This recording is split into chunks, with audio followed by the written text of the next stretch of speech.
E aí, tudo bem? Meu nome é Rafael Monteiro de Castro, a gente vai conversar sobre quadrinhos. Tá, já sei, vocês vão dizer que já tem um monte de vídeo por aí no YouTube sobre quadrinhos. Todo mundo falando o que pensa, o que não pensa, mas é exatamente isso que eu sinto falta. Eu vejo por aí muito review de edições, e edições brasileiras, e muita coisa recente. O que eu acharia legal é a gente pegar uma edição clássica e se aprofundar nela, pra gente ver todas as curiosidades, tudo que estava por trás dessa edição e da criação de um monte de personagem legal que a gente gosta e às vezes nem sabe direito de onde eles vieram. Aqui você vai encontrar tudo o que você precisa saber sobre edições clássicas. E a gente vai começar falando sobre Giant Size X-Men 1. Aqui ó, não sei se dá pra ver aqui minha camiseta. Essa aqui, essa edição de 1975 marca uma revolução para os X-Men.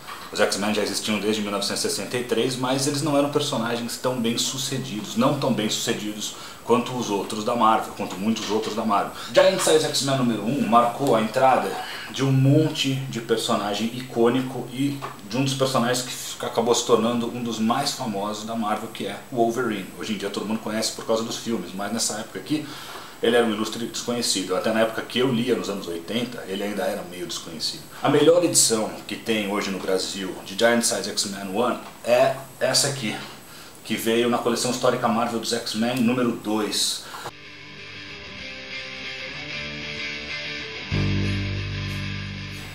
Quem são os X-Men, né? Os X-Men originalmente eram o Professor Xavier, que é o fundador,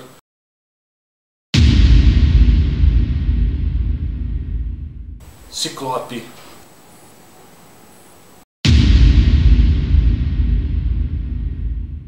Garota Marvel,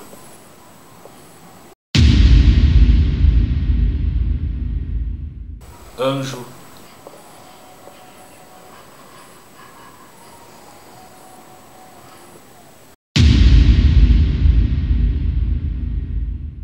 Fera,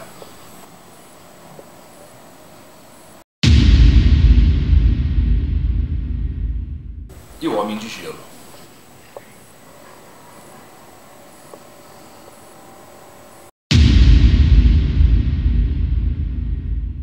Esses 5 personagens, mais o Professor Xavier, apareceram pela primeira vez na revista X-Men número 1, de 1963. O melhor lugar onde você vai achar essa edição, a melhor qualidade que você vai achar no Brasil, é aqui ó, Biblioteca Histórica Marvel X-Men volume 1. Está esgotado, você tem que procurar bem num sebo. A revista X-Men durou até o número 66. É isso aí. Chegou uma hora que as vendas eram muito baixas e a Marvel decidiu simplesmente não fazer histórias novas. Do número 67 até o 93, a revista X-Men só trouxe republicações de histórias antigas, ou seja, o título tinha fracassado. Os motivos podem se especular, mas a minha opinião, os personagens eram interessantes, mas faltava alguma coisa na caracterização deles naquele momento e no tipo de história. As histórias não estavam aproveitando o potencial de você ter mutantes, a discriminação que essa raça estava sofrendo. Quem veio mexer com isso e comparar a discriminação dos mutantes com a discriminação de outras minorias foi o Chris Claremont. Em 1975 a revista X-Men só trazia republicações, mas de repente um cara chamado Len Wein decidiu mudar esse jogo. Ele queria trazer os X-Men de volta, mas ele queria com novos personagens. Personagens multiétnicos, ou seja, de várias nacionalidades, de várias raças. Então eles começaram a juntar e começaram a pensar: que mutantes já existem que são de outros países? Os mutantes que já existiam, que eles conseguiram se lembrar e conseguiram trazer para a equipe, foram: primeiro, o nosso amigo Banshee.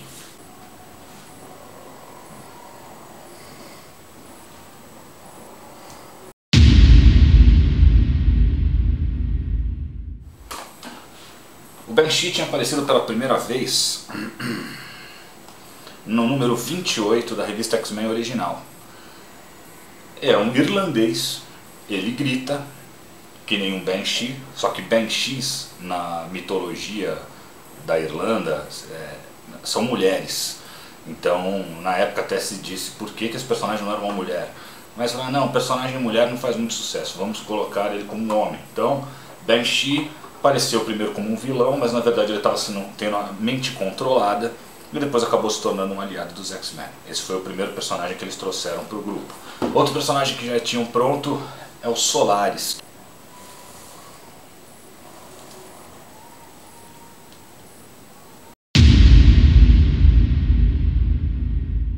Hoje em dia, a melhor história em que você vai encontrar a primeira aparição dele é essa revistinha aqui, ó, Hulk 96. Isso aqui é de 91. É meio difícil de achar, mas fica tranquilo que logo logo vai sair no encadernado da Salvat a primeira aparição do Solaris, que foi na revista dos X-Men original, número 64. Solaris era um japonês, filho descendente da família real japonesa, ou seja, um cara bem arrogante, um cara bem difícil de se lidar. Um dos X-Men originais continuaria no grupo. Quem é? Lógico, o Ciclope. O Ciclope ia continuar sendo o líder, ia ser o único que eles iriam manter na equipe como líder para treinar esses novos personagens. E o outro personagem que já existia, já tinha estreado em outra revista, era esse carinha aqui.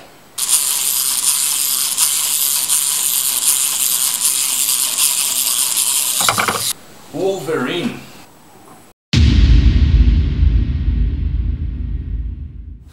ele surgiu pela primeira vez numa revista do Hulk.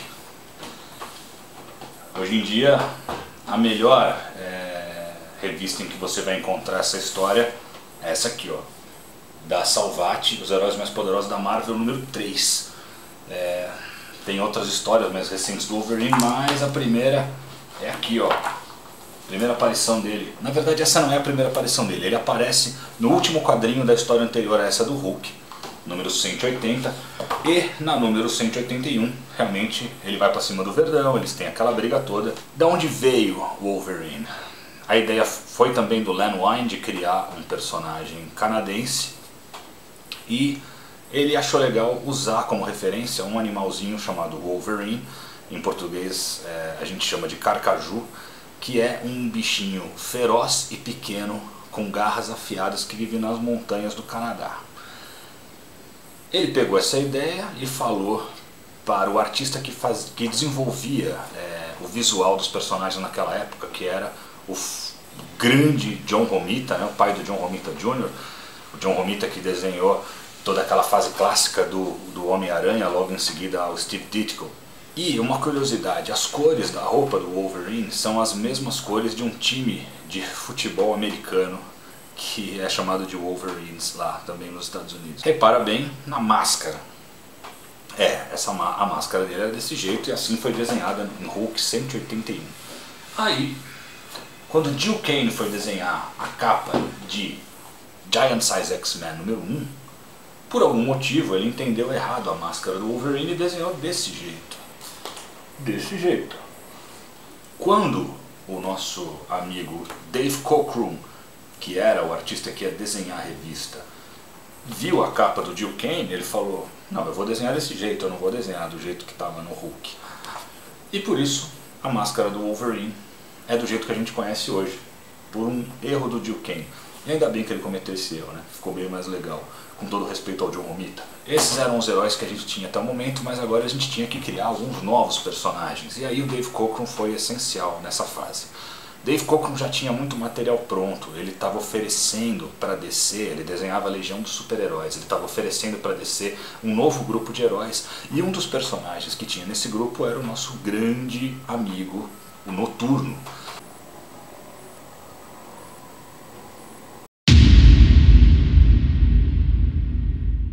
Noturno é um personagem espacial, mas a DC não quis esse projeto do Cockrum, e como ele gostava muito do personagem, ele introduziu nos X-Men. O Noturno se transforma numa grande nova concepção do que a gente chamava de mutante até o momento. O que a gente chamava de mutante era um ser humano aparentemente normal que tinha uma coisa diferente nele, um poder, ou asa, ou pé maior, mas essencialmente um ser com características humanas. O Noturno, ele era diferente, ele era um cara que não poderia sair na rua do jeito que ele é, porque ele é um cara azul, de orelha pontuda, com olhos amarelos, com 3 dedos em cada mão e nos pés. Nos pés ele tem 2 dedos e como se fosse um dedo atrás para ele conseguir se prender nas coisas, e um rabo. Ele se assemelha muito a um demônio. O Cockrum usou ideias que ele tinha e foi juntando para formar novos personagens. A Tempestade foi uma junção de um visual de um personagem que ele tinha com os poderes que ele ia dar para um outro personagem, e ele acabou juntando isso e tivemos a Tempestade.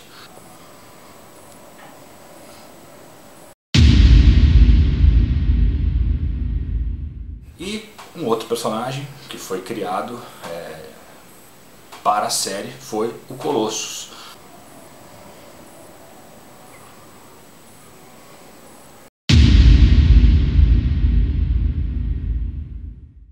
O nome dele era Piotr Nikolievich Rasputin. A curiosidade é, pegaram Peter, de Pedro o Grande, e Rasputin, aquele famoso mago russo que tentaram matar de tudo quanto é jeito, quase não conseguiam, tão difícil que ele era de matar, aquela figura mítica. Juntaram esses dois nomes, assim como Kurt Wagner, eles pegaram Wagner do compositor Wagner e Kurt de outro nome que agora não lembro, para juntar e fazer o nome do Noturno. Ou seja, o que os americanos sabiam sobre um alemão e sobre um russo, eles foram lá e juntaram as peças e fizeram o nome dos personagens. O último personagem que foi criado, Pássaro Trovejante, em inglês Thunderbird, um índio Apache com agilidade e força acima do normal. Esse personagem ele foi criado para morrer, exato. Eles queriam fazer uma equipe e queriam mostrar que os X-Men poderiam morrer. Então nada melhor do que usar personagens que estão estreando para já matar.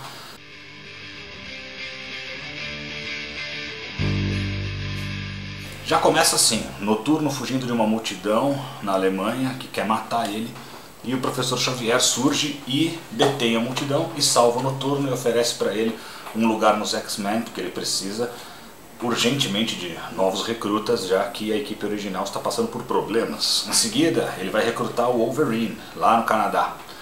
O Wolverine é um agente secreto canadense, então ele precisa ser convencido a largar o serviço secreto e se juntar a essa equipe de heróis mutantes. Ele aceita na hora, até tem uma discussão com o Chasen, que é o superior dele lá, e deserta e vai para os Estados Unidos. Em seguida, o Banshee é convocado, ele aceita, ele já é amigo do Professor Xavier. E em seguida vemos a Tempestade como ela vivia lá no Quênia. Ela era tratada como uma deusa pelos aborígenes locais. Por quê? Ela tinha o poder do clima, eles achavam que ela era nada mais do que uma deusa. O professor convoca os Solares, que já conhecia a equipe, meio relutante, chatão, ele fala, tá bom, vamos lá também. Temos o Colossus está lá na Rússia, ele é um agricultor com a família dele, e também é a primeira aparição da Illyana Rasputin, a irmã do Colossus, que depois vai se tornar um personagem relevante para os novos mutantes. E por fim, John Proudstar. John Proudstar é recrutado pelo professor, também fica um pouco receoso, mas aceita. Grupo reunido, o professor e o Ciclope. O Ciclope aparece com um novo visor, antes ele tinha um visor fininho, agora ele tem um visor mais robusto. O que aconteceu? Os X-Men foram sequestrados por um mutante chamado Krakoa. Ou seja, era uma ilha que, por conta de experimentos com bombas nucleares no Pacífico, acabou adquirindo vida própria. É uma coisa meio surreal, né? Meio boba até. Mas nos anos 70 tem que dar um desconto, né? E os X-Men foram para lá e foram todos capturados. O Ciclope foi o único que conseguiu escapar, mas acabou tendo seus poderes alterados. Por conta a ilha drenou o poder dele, ele achou que tinha perdido os poderes, mas logo em seguida os poderes voltaram com força muito maior. A missão, então, dos novos X-Men era resgatar os X-Men originais. Além dos 5 originais que eu já citei, ainda tinham mais 2 que faziam parte da equipe na época, o Destrutor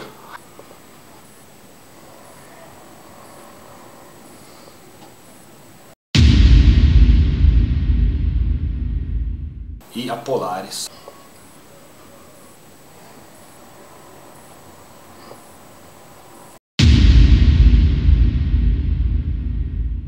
Essa era a equipe, todos estavam capturados, os X-Men tinham que ir lá salvá-los. E foi isso que acontece, eles vão para essa ilha, enfrentam um monte de perigos, mas no final eles resgatam os X-Men e vão todos para casa. No final da edição, na hora que estão todos reunidos, os originais e os antigos X-Men, o Anjo pergunta: o que a gente vai fazer com 13 X-Men?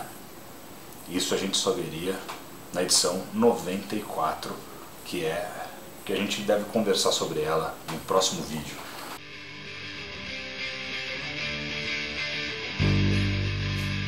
Vamos agora para o Momento Logan. O que é Momento Logan? Wolverine se tornou um clássico, um personagem importantíssimo a partir daí. No começo ainda não. Tanto Len Wein como Chris Claremont, como o próprio Dave Cockrum não davam a real importância. Na verdade eles não davam importância tão grande para o personagem. E isso mudou depois com a entrada do John Byrne, e aí o personagem foi crescendo, se desenvolvendo e se tornando o que ele acabou virando. Depois acabaram estragando o personagem, a gente sabe, tem muita coisa que veio mais recente que acabou. O Wolverine ficou meio banalizado, todo mundo está de saco cheio do Wolverine. Mas nessa época, o Wolverine acabou se tornando um ícone, e tudo que veio de legal do personagem está nessas edições. Então a gente sempre vai ressaltar o momento legal dele dentro da história de que a gente está falando. Então, dentro de Giant Size X-Men número 1, o nosso momento Wolverine é esse. O professor vai recrutar o Logan. Vamos ver a conversa que eles têm. Wolverine, eu soube sobre o seu encontro com o Hulk, e acima de tudo, eu conheço seus poderes. Você é um mutante, meu amigo, e eu estou procurando mutantes desesperadamente. Tá, e como fica a minha situação aqui? Estou lhe oferecendo a chance de se tornar um agente independente e de aprender a aprimorar o uso dos seus poderes. Uma chance de me livrar do marasmo e da burocracia? Fechado, professor. Achou, cara. É isso aí. Giant Size X-Men número 1 é uma edição clássica, e a partir daí o jogo virou para os X-Men. Com o tempo, não foi imediatamente, mas com o tempo, principalmente depois da entrada do John Byrne como desenhista e co-roteirista, as histórias alcançaram um novo patamar e se transformaram em clássicos. Então, e com o tempo acabaram se tornando um recorde de vendas. Mais lá na frente, com Jim Lee, X-Men foi a revista mais vendida de todos os tempos na Marvel, superando aquele fracasso inicial dos anos 60. Espero que vocês tenham curtido, a gente vai continuar aí conversando. Em breve a gente está de volta. Falou!